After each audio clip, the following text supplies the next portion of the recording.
Our new Foreign Minister has this weekend called on the West to heal its rift with Islam. Bob Carr says recent events in Afghanistan are troubling signs about the growing divide between the two cultures. Our next three guests have had feet at one time or another in both camps. They grew up in Christian, or at least nominally Christian households, but as adults they decided to convert to Islam. So what prompted the switch?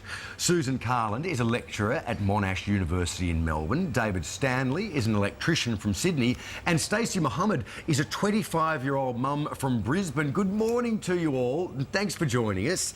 Good morning. Susan, if I can start with you, what prompted your decision to convert to Islam?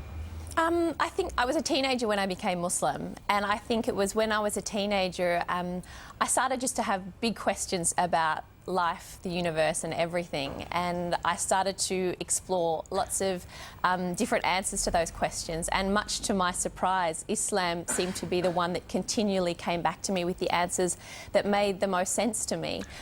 So eventually, yeah, when I was 19, I decided to convert. You say you were nominally Christian beforehand. Was your faith always a strong part of your life? Yeah, absolutely. I knew that I always believed in God, and I was raised in a household where we did go to church and those sort of things. And so it was always a very big part of my life and always a very positive part of my life. But I think when I was in my teens, I just started to wonder if I believed what I did because I thought it was true, or if it's just what I'd been raised to believe. And that's what sort of prompted the outward exploration, I guess. OK, this is really interesting. David, describe your life before you converted to Islam. Typical young Aussie guy. Used to go out and, drink, smoke, have fun, just do crazy things. Also, I used to be quite a racist. Yeah, right. Yeah, and I didn't like Muslims at all. What did you know about Muslims before you became what I thought I knew about Muslims? OK, so firstly, what I thought of Islam is I actually thought Islam was a place, and Muslims came from this place, and they hated everyone, and whoever wasn't a Muslim, I thought they wanted to convert them, and that was it. They're all from Islamabad.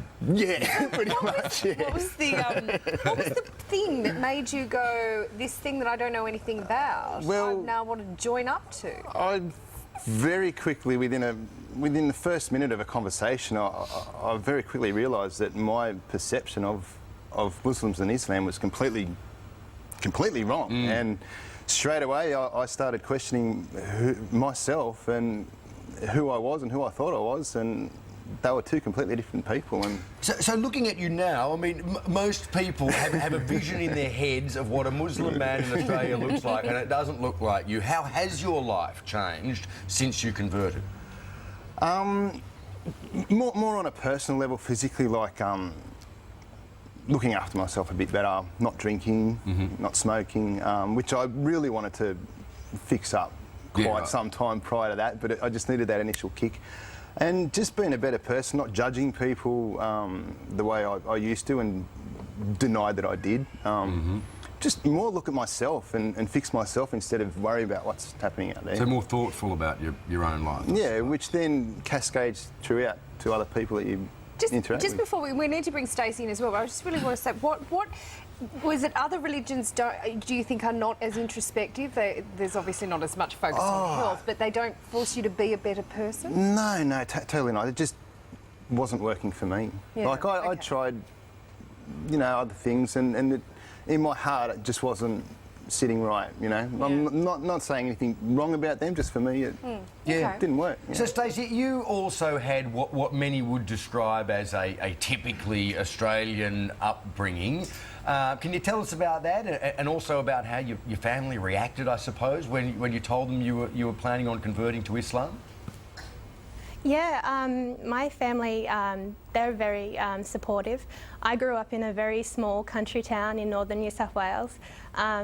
I had a great upbringing. I had a loving family. I'd say I was probably agnostic. So I didn't really tell them about my journey because it was really inner journey rather than, telling everyone about what I was thinking about doing. And I started about 2008. So when I told them in 2010, they already had sensed that there was some changes within. So they handled it really good. And I would say that we're probably closer now that I'm a Muslim Yeah. than That's before. Very interesting. Stacey, when you hear about a terrorist attack that is carried out in the name of Allah, what does that, how does that resonate with you, and how far removed is that sort of behaviour from your actual religion? I feel sad because I would feel sad if any innocent person died overseas or here. Doesn't matter what religion, any innocent person's death is quite sad. But I also feel sad because my religion is misrepresented, and I know in myself what Islam is, but you can't really show that on a 30-second news clip every night. So it's quite complex. And I feel like quite sad because I'm going to be representing Islam and people are going to look at me like I'm linked to terrorism. So Yeah. that's not how I want my life to be and how I want my son's life to be when he grows up. So Yeah. it's quite sad.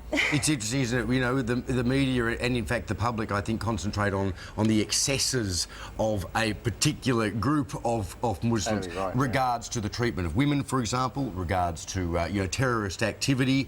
But we don't look at the Irish, for example, who blew each other up for, you know, 100 years and say, oh, it's because they're Christians, they're all terrorists.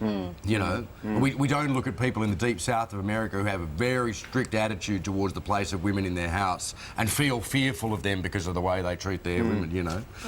It's I handy. guess it's one of those things. It's about education, isn't it? Totally, Islam totally. did become, you know, post September 11, a religion that Yeah. was not really known about and therefore feared. And then all of a sudden, it's, oh wow, it's all this killing because of Islam, and so Yeah. of course it's going to instill a fear into normal everyday people. I mean, So, you know, I think it's a discussion definitely worth having, and we'll have to have it some other time because we're out of time right now. But yeah, maybe we can discuss next time. You know, where Islam itself sits on those extremities of I guess more a cultural thing than a religious thing. Yeah. Totally. Anyway, look, thank you so much for joining us all this morning, Susan, Stacey, David. Thank you very much. Lovely to have your company. Thank you.